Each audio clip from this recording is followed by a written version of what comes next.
Hello, everyone, and welcome to this very important podcast that we have today. We are very honored to have a very distinguished gentleman here with us on the podcast today. Please welcome to the podcast Mr. Paul E. Vallely, a Major General and retired Army veteran.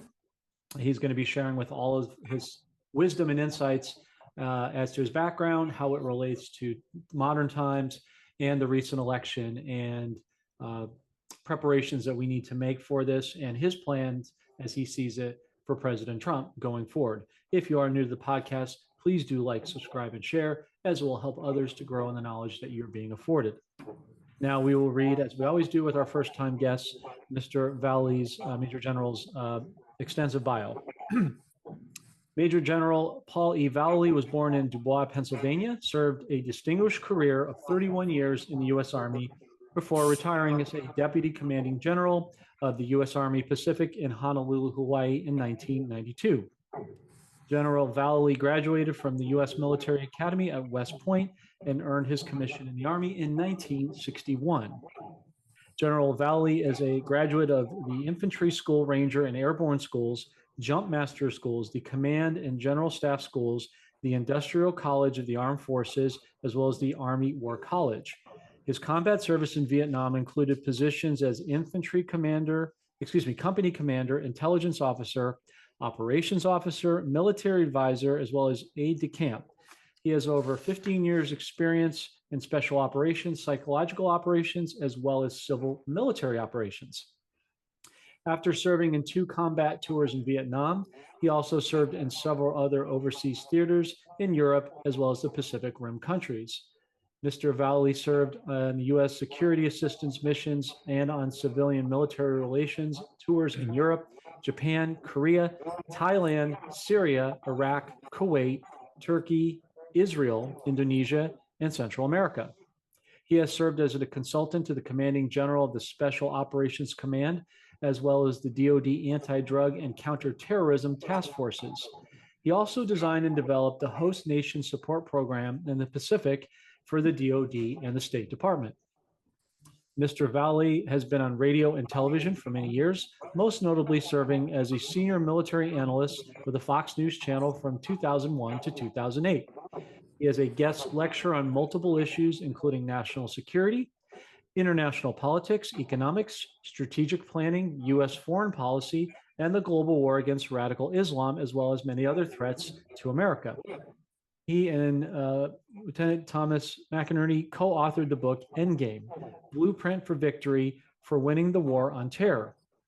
Major General Vallely conducts an average of 4 to 6 national radio and TV show interviews per week, and he is well known for his published articles and talks on national security and domestic issues. He will publish 2 new books from 2022's America's Endgame for the 21st Century and The Reality Prism. Major General Vallely is the founder of Nemo Arms Incorporated of Boise, Idaho, as well as the chairman of Stand Up America U.S. Foundation.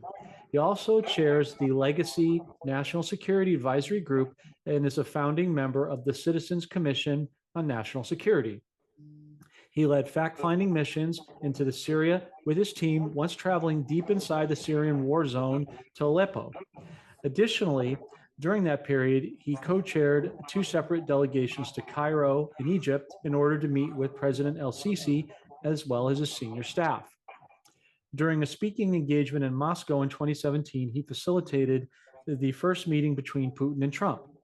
In January 2022, he launched his own radio show, the Stand Up America Radio Show. Paul and his wife, Marion, reside in Montana. Both are deeply involved in numerous humanitarian efforts and are active participants in a multitude of community projects. With all that said, Major General Mr. Paul Vallely, thank you so much for joining the podcast. How are you doing today, sir? Well, John, that's a lot of background for 84 years old, isn't it? I wouldn't believe it all. Nobody could do all that in 84 years, could they? Not anybody I know, so I'm color me impressed and honored. And again, thank you for your service. Thank you, sir. Yeah, thank you, John. Happy to be with you. It's an honor, believe me, sir. Go ahead. It's a great week, a great day in America. That's the understatement, sir, of the century, and you're part of that greatness because you helped contribute to the tenor of where we are today. Which brings me to my first question, Major General, that I have for you. In talking about the Trump victory, Right. how important would you say that was for the future of America? And what do you think that symbolizes for us going forward? Well, that's a great question. I'll try to answer it as best I can. We've seen leading up to the 4 years with Biden and Harris a complete dismantling of our Constitution, our country, our organizations, the wokeness and the DEI and CRT mandates have gone to the Pentagon.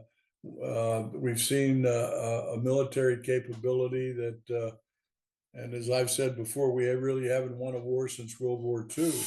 We've got woke generals and admirals. But now, I mean, when this cabal funded by George Soros and globalists and others, Obama really running everything, when you see a whole country go down like we have economically and so on in the last 4 years, I mean, this is a travesty. This is treasonous what these people have conducted against our country and our Constitution. And so I'm very positive right now that we're going to turn this country around. We're going to build it back again Yes. in a patriotic, very American state, a state of mind that hopefully our youngsters will pick up on. But it's going to take time. This is not an easy effort on the part of President Trump and the team he's going to bring into his presidency after January the 20th. So. But it is a complete rebuild now. But you know, the state of mind, as we stated, John McInerney and I did, John, in our book over a year ago called America's Endgame for the 21st Century. The first chapter is focused on the spiritual awakening of America. John, we've got to get back to trust, honesty, and ethics, things that build character in a country. Get away from the lying, the cheating that's gone on, and the rhetoric. It's just absolutely incredible. But you know, when you look how communism takes over the ideology and now combining it with capitalism as they've done, you see the likes of George Soros, who's I don't know why he's not in prison for treason already, but they demean the United States. I mean, it's been a total embarrassment to bring us to such a low level. And that's why we need to get back and trust and honesty again, believing in each other, not putting each other down. And that's very important as far as I'm concerned. That's how you build a country back up that's been dismantled morally. Absolutely, Major General. And it brings, as you said, it instills credibility back into the fabric of society and the country once again. So, with that in mind, can you touch on a little bit about some of the new people that are coming into government, what that will look like, and how that will change the tenor of the transition of the country? Well, there's just been a few names floated so far, and we'll see basically the cabinet members that President Trump selects. That'll probably come out in several weeks. It may dribble out a little bit, but I'm very happy to see RFK Jr. enter in and look at the health system and the damage that's been done by COVID and the vaccines and so on. And he's very brilliant in that area. So that's a real asset. And I'm very happy about Elon Musk, probably the most brilliant entrepreneur businessman in the world today. And what he's doing and going to do in space. I saw his new spaceships that are going to go out to Mars. I just saw those yesterday. Wow. Pretty exciting stuff. But SpaceX, and I've got Starlink from Elon Musk. That's what I use for our internet here in Montana. It's wonderful. But you know, those two individuals are just great. I think he'll get the governor of North Dakota, Burke. He'll come in as energy czar probably. He's going to bring back some other people that were in his other administration. Mm-hmm. But he's going to replace the generals and admirals that are gone woke, that have destroyed, dismantled our military. And like I said, we haven't really won a war since World War II. So we got to rebuild our military again. We've got to eliminate a lot of the administration and organizations in Washington, D.C.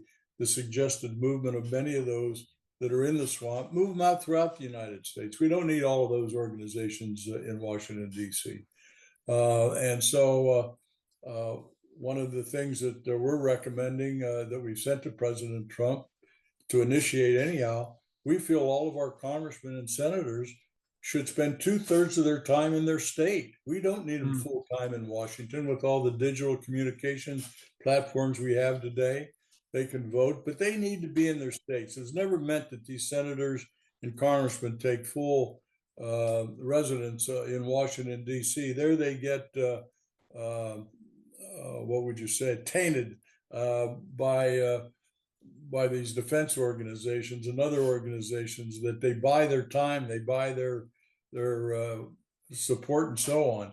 So that's basically what we have to do is bust up that deep state as much as we can.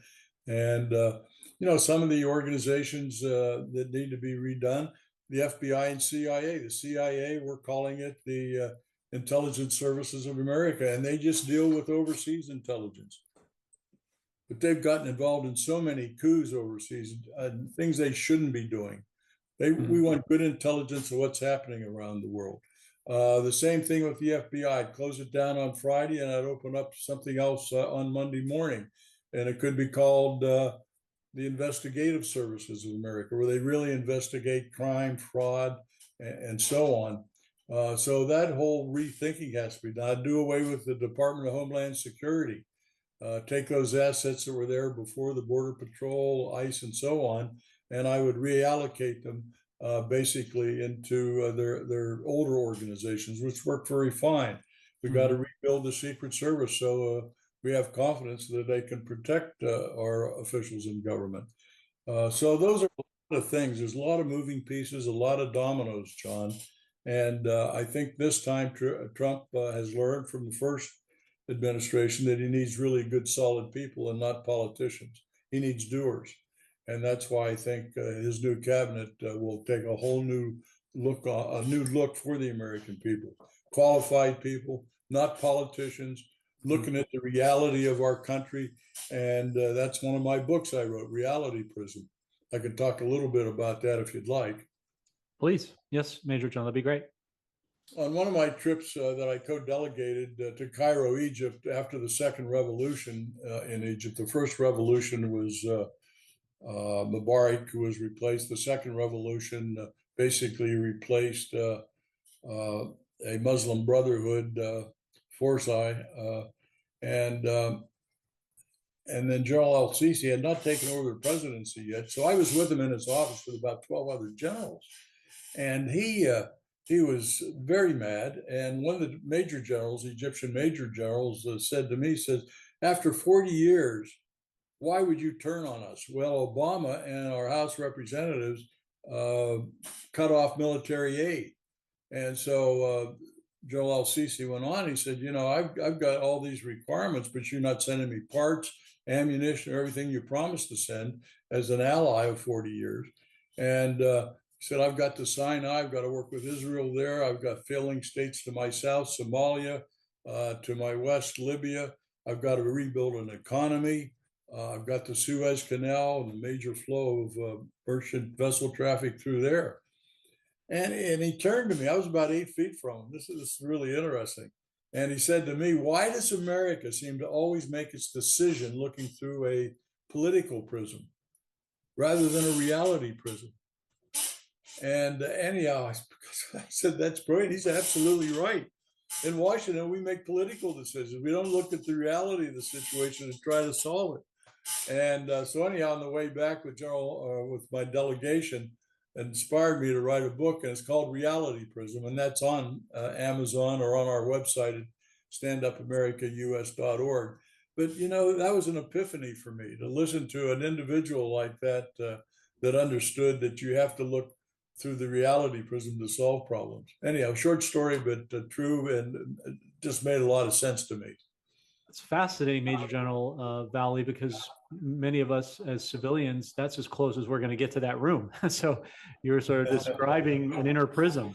I did have a question for you later, but we'll table it as far as your time in Kuwait and Syria and Iraq and some of those countries, but we'll get to that later. The next question I wanted to ask you, Major General, was You also wanted to touch on the subject that I think is important to people, but maybe doesn't get quite enough attention as maybe it should, and that's with respect to the border. Now that Right. President Trump is coming back in, do you see that border getting reinforced, completed, and what do you see that border looking like in the next few years ahead?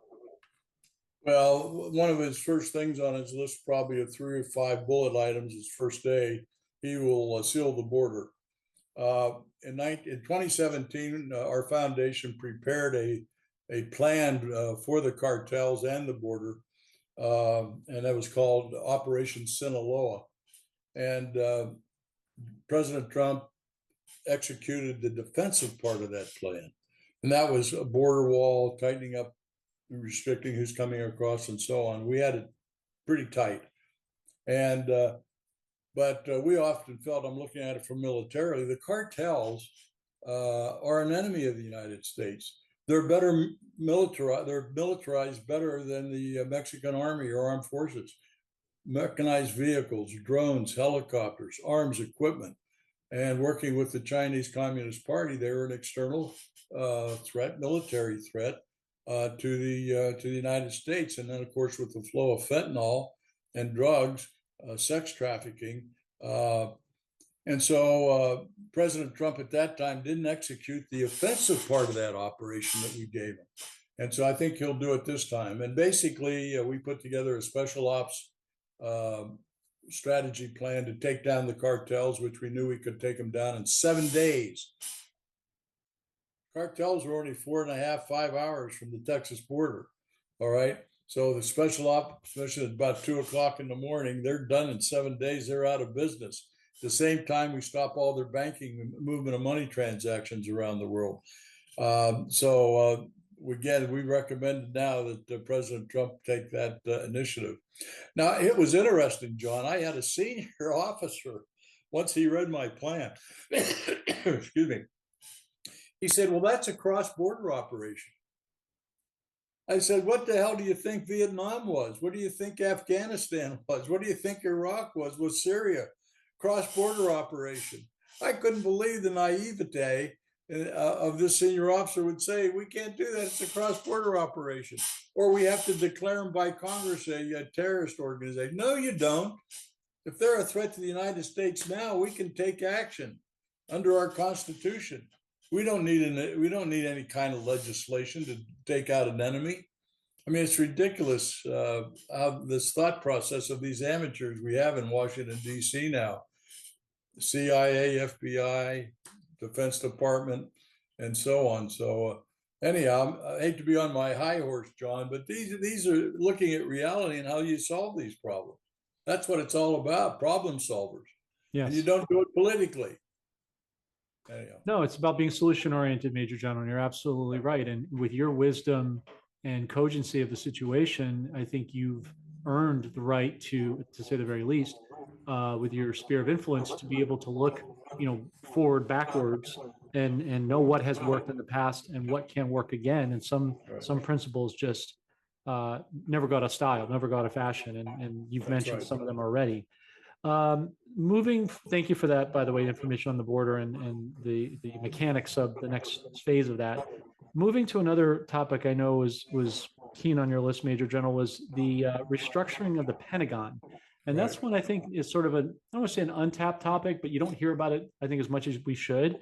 Can you talk about what you see going forward with that, and what are we really facing there that we're not hearing about from the whole of society, we'll say? Well, I mean, if you look at what the Biden administration has done, and really Obama started it when he basically put aside, scourged about 120 senior officers from the Pentagon. And under Obama, colonels, then lieutenant colonels, you end up with a General Milley, who also should be tried for treason. And you end up with Austin, who's a total non-functioning, positive, strong Secretary of Defense. So what we've done is we prepared a plan for restructuring the Pentagon for Trump. And I'll just highlight some points of that, John. Number one, we want to re-image the Pentagon. It has a bad reputation now. The generals, recruiting's down, re-enlistments are down. we probably can't face a China right now or anybody else in the shape we're in. So we've recommended we change the name of the Department of Defense to the Department of the Armed Forces of America. Department of the Armed Forces of America. We do away with the Joint Chiefs of Staff. We need a command-driven force. Put a five-star general who's in charge of the armed forces that reports directly to the president. Get rid of half of the political appointees in the Pentagon. You got the Secretary of the Army, for example. Then there's the Assistant Secretary for Programs, Assistant Secretary for this and that. Duplication. We have a staff-driven force right now for the most part. So we need to change that where you've got that general in charge or admiral, he reports to the president, then he's got these four-star commands that are under him. We do away with a lot of, again, the political appointees and the senior executive level people. They're part of the swamp in the Pentagon. And so basically, we realign the forces for combat support. At the same time, that'll dribble down to the state reserves. Well, the reserves are part of that whole thing, but the National Guard also from the states is what I'm trying to say. And when you look at that restructuring, we can unfold all that duplication of staffing. Because even in a business, John, I mean, if you got all these staffers over here, people here, and they're holding up, changing things or doing things or winning a war, you know, we don't need that. Now, we have to have certain staffers that do studies, policies, and all of that, but we don't need the duplication of all these staffs for the Air Force, the Marines, the Navy, the Army, and it's total duplication. That's what's happened over the last 50 some years since World War II. So that just lays out a little bit of what we'd like to see them do. A new name, Department of the Armed Forces of America, a general admiral in charge reporting to the president can execute, and structure our forces for the future threats, whether it's in space or whether it's in the Middle East or where. But we need to get out of these unnecessary wars. And if you look back at Vietnam, the Vietnamese were never a threat to us. That was a political interpretation, a move by Johnson at that time. And Iraq was never a threat to us. We went in and upset the whole apple cart in the Middle East, set it on fire. And that was George W. Bush that did that. And we don't need these unnecessary wars, that's for sure. And President Trump believes that. Yes, absolutely. Now, on the backs of that, Major General Valley, how would, in your estimation, how would Space Force play a role in the armed forces with the restructuring that you're talking about? Well, they're the newest force. So that, of course, that was established by President Trump when he was president. But they would be looking at outer space now, weaponizing satellites. The Chinese and the Russians are working very hard on that whole space. It used to be in warfare, John, you'd have ground forces, you'd have air forces, you have naval forces. Okay, you had those three basic ones. But now we have cyber, which is a weapon system. Okay, being able to attack computers, for example. And then you also have satellites now in space that can be weaponized.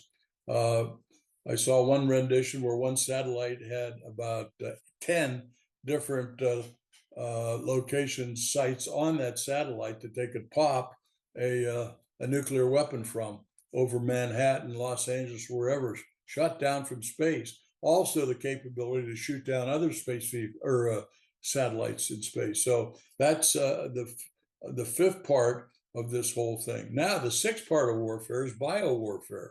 And that's what we saw coming on COVID-19 out of Wuhan. That was a bio attack against the United States. So now you have six spaces there in warfare that we didn't have previously, where we only had three: ground forces, air forces, and naval forces. I see. Does that make sense? Completely, yeah. I hadn't thought about the COVID aspect, but that makes complete sense. It was a way to kind of encapsulate it within the whole of Space Force and with the armed forces. So that does make a lot of sense. Thank you for that. Another thing that the thing I think Major General Valley would like to talk to you about is, so now that President Trump has won, it's in the mainstream. It's been accepted finally. and he's cleared that hurdle. You went out of the woods, as you know, because we still have a couple months until the official inauguration as it stands. Yeah. And so I know that one of the things we have been looking at, and I'm sure I imagine you may have as well, is the subject of the current threats to America. What does that look like? What are we facing, and what do we need to be vigilant about, in your estimation, to move forward and cross to the other side? Well, right now, the domestic threats are very real. We know a number of 30 to 40,000 Chinese have crossed our border. You got the cartels, but you also have people have come in from China, uh, North Korea. You've had them come in from the Middle East. And from the intelligence we're getting, they have scattered and broke these down into teams to go to certain locations in America. Also to do targeting on our water sites, for example, our electrical grid system. And we also, if you could call it up, you may not have time now, it's called the Club K system. And that's basically a container where you can put in a command center, you can communications, ammunition, weapons, and you basically put that on a ship, send it to one of our ports, and they've done that already, by the way. And that then will be put on an 18-wheeler and sent to a pre-designated location to be opened up on a certain date by these agents who are now scattered. And you know, they've been taking pictures and drone pictures of our military installations. So the enemy within is our greatest threat right now. Unfortunately, you're right. But at least if we know who our enemy is, we can at least make some type of tactical plan to counteract, which I'm sure you're aware. You had talked about to me offline about you have plans and recommendations and strategies or strategic solutions, to your point, Major General, for President Trump. Could you articulate about it a little bit, and what you see in the scope of things that he can do to achieve greatness continuously? Yeah, well, I think right out of the gate on January 20th, I know his staff is working on a number of executive orders right now that'll put in place. Uh, you know, that's what they loaded on Biden the first day, all these papers to sign. He just signed them. I don't think he knew what the hell he was signing, but they're No. all executive orders, shut down our energy business and so on. So there's about 4 or 5 key things I think Trump will do initially. First of all, he'll open up the energy again. We'll start drilling and provide us energy efficiency once and for all, that we can then build on revenues that will help reduce inflation and so on. I think one of the second things he'll do is close down the border, shut it down until we can get our act together and figure out what we're going to do about our border.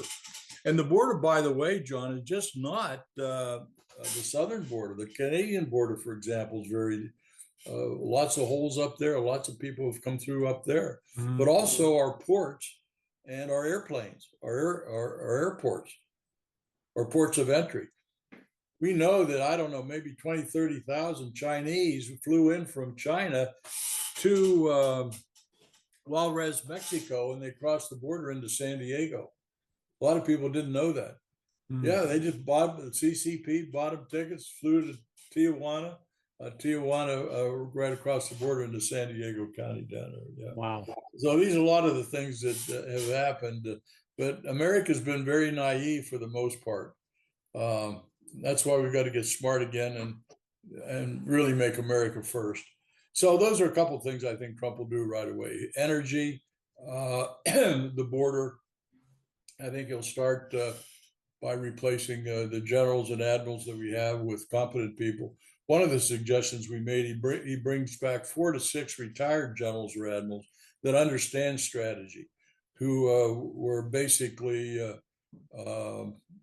students of Patton, MacArthur, Eisenhower, Hap Arnold, Admiral Nimitz, you know, those kind of real true leaders. And that's who I was trained by. Basically, the colonels, lieutenant colonels were trained by Patton and MacArthur. That's who trained me. I graduated in 1961. I went into West Point a little after Korea in 1957. So I got to experience those World War II officers close hold. Yeah. That's amazing. Major General, do you think that there might be a possibility that, you know, since you've worked with General McInerney and folks like that, do you think he might request you on a consultative basis to come back in and help in some capacity? Well, he could. I'd be open to that. Generals and admirals, and John can be recalled at any time. Hmm. Okay. Okay. We may be retired, but they can recall us at any time. I'd be happy to serve if I could. Be a long commute from Montana. He'd probably put you on the Trump 757 for that, I'm sure. Well, there you go. They give me an airplane. Have airplane will travel. Yes, sir. Yes, sir. Well, I pray that he will do that because I think we would benefit greatly from your expertise. You had sent me some information, Major General, this morning to come over, and I had a brief opportunity to peruse it, but obviously I want to get it from the horse's mouth, and that is in regards to some new required legislation, specifically and respectively congressional and Senate bills HR 1 2025 and SB 1 2025. Can you articulate about what that means and the significance of those bills? Well, like I told you about reconstruction of our federal government and spreading out the organizations throughout the country, we don't need them all in Washington. Well, we feel that the congressmen and senators need to spend 2/3 of their time in their states. It was never intended to be full time in Washington, D.C. So 2 out of 3 months, they've got to be back in their states with their people, working the problems of that particular state. Now, with all the digital social conferencing platforms we have, they can do all the voting they need, but they get so tainted in the swamp back there of money, and that's what it all becomes, a whole bunch of money working. Well, they have to fundraise, they have to do all that. We break all that up as much as we can. Basically, they can't campaign, for example, until 3 months before an election. Cut all this year and a half, all these consultants and everything out. So by being in their states, they're working with their people, and then go back to Washington 1 month out of every quarter, and they can then do their thing. But we got to break that up somehow. We don't need all these people full time in Washington D.C. It's I'm not sure how that'll go down with the congressmen and senators, because their lifeline has been working with all the different organizations, political action committees, and lobbyists, and so on. So we'd like to break that up as much as possible. Couldn't agree more, Major General. And it seems now that we've taken back the House and the Senate, there is going to be some wholesale change.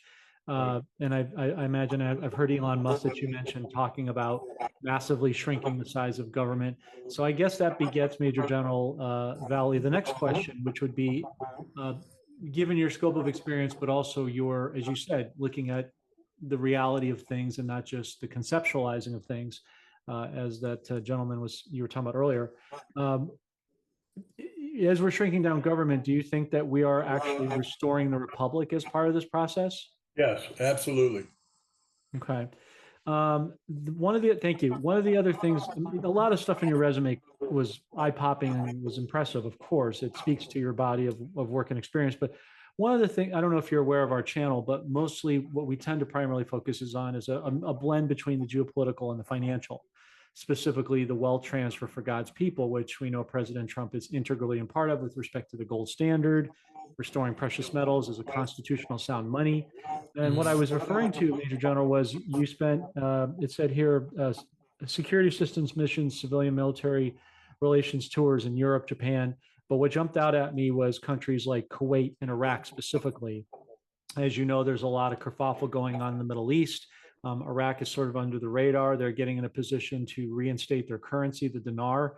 And because you've been there and you've seen the past and where they're going now, do you think with what they're doing over there, coupled with the new leadership or the new old leadership coming back with President Trump and an exciting new reinvigoration of patriotism and constitutionality, we'll say, do you see Iraq, along with other countries, coming back to prominence because of this leadership?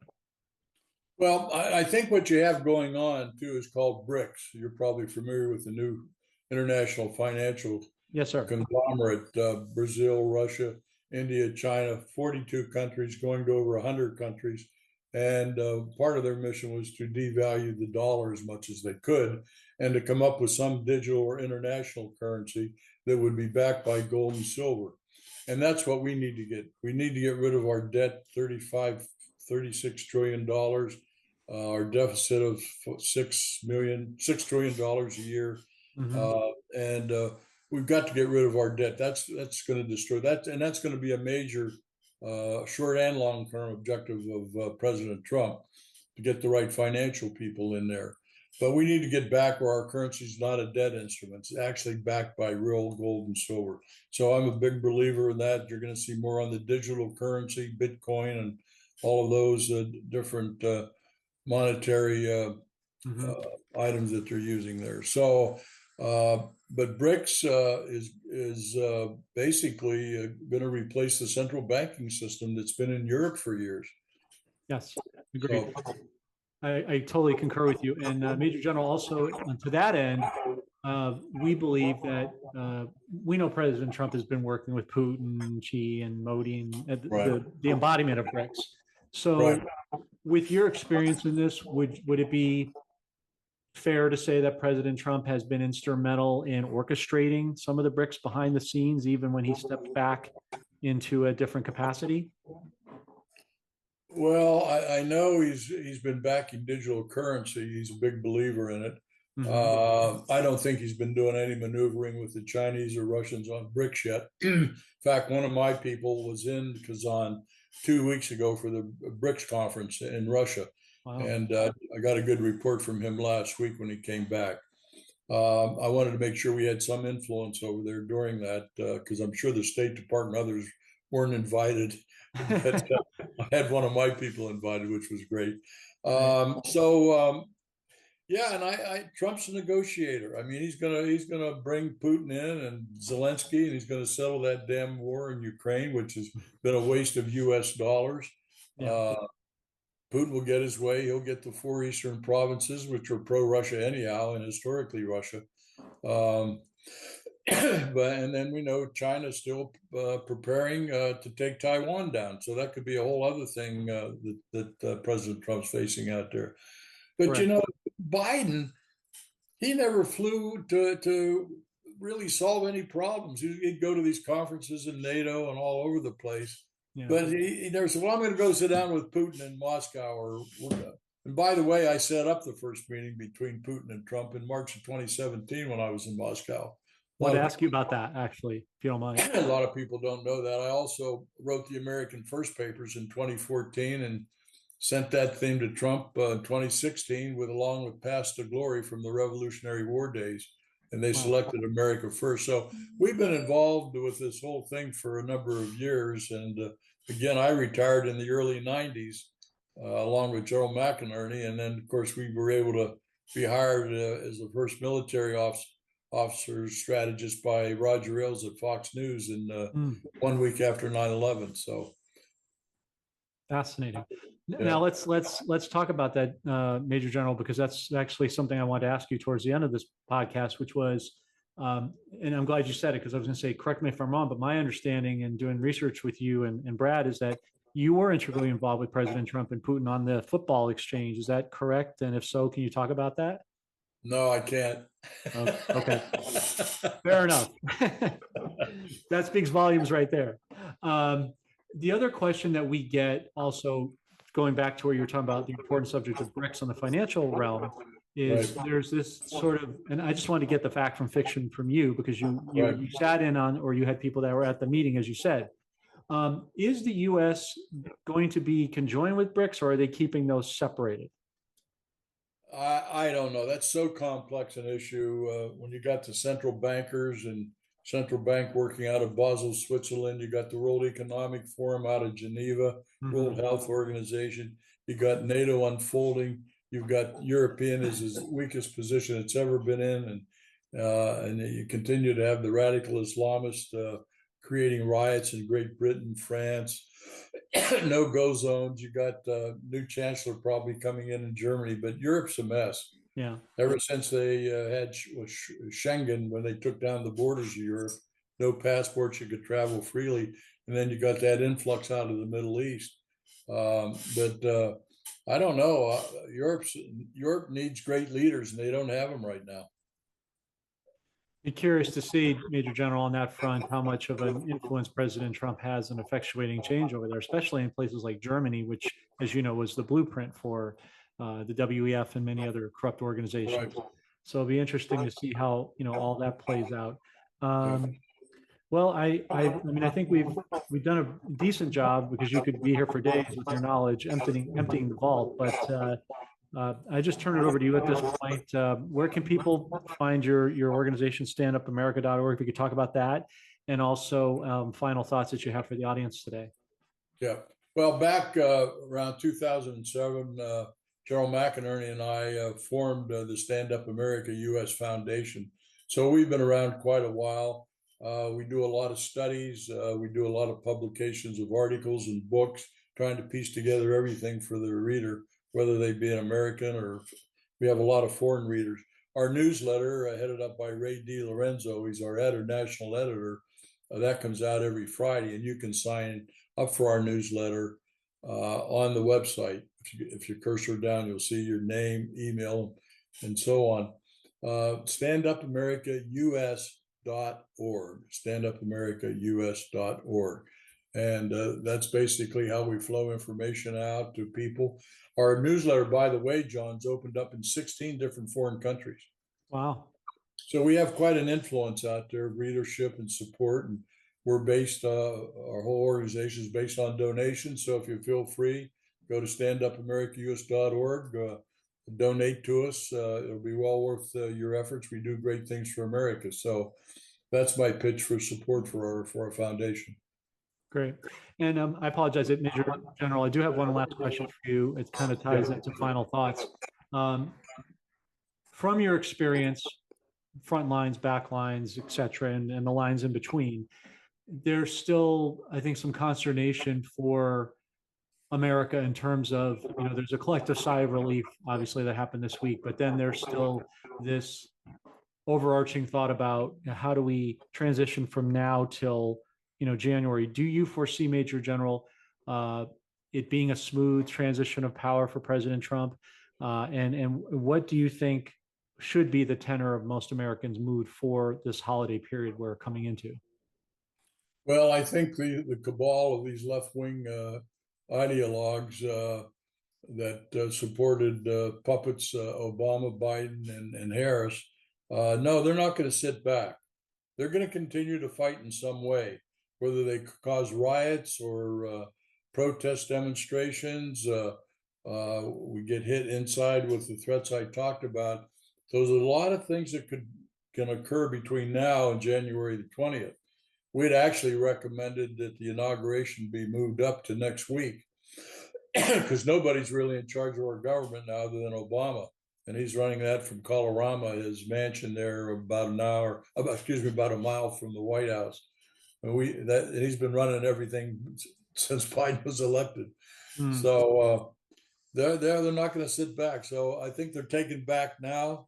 They're trying to figure out what the hell to do, but they'll be up to something, believe me, and it won't be good. So we have to be aware of that. Now the sheriffs have to be aware of it too, with the criminal activity in their cities, just like we saw previously. And we recommended the sheriffs deputize 300 to 500 people in their counties to make sure that our citizens are protected and our businesses. We can't be reactive to that. We've got to be proactive, and the sheriffs can do that. Sheriffs can deputize as many people as they want to. A lot of people don't realize that. Yes, I've heard that, but I'm glad to hear you confirm that. So I guess if I'm hearing you correctly, Major General, it's just about being sort of proactive, head on a swivel, and staying in prayer. Is that fair to say? Yeah, and be prepared. Can you define that a little bit? Well, make sure you got food, you got water. I mean, if our supply lines are hit by any of these attacks inside our water source supplies and so on. So America, just be prepared for the future. Make sure you take care of your families. Make sure you pray, go to church. The good Lord's looking after us right now. Yes, completely agreed. Well, I don't know what else to say other than Major General Paul Vallely. This has been a supreme honor. Thank you so much for your time, attention, expertise. We really appreciate it. And if you feel led to come on again, we'd love to have you back. Yeah, let's do it, John. We'll schedule something maybe in a couple of weeks or so. That sounds great. You have a great show, and I appreciate your invitation. Thank you, sir. God bless you. We appreciate your support, and we look forward to seeing you again soon. Okay, John. Take care.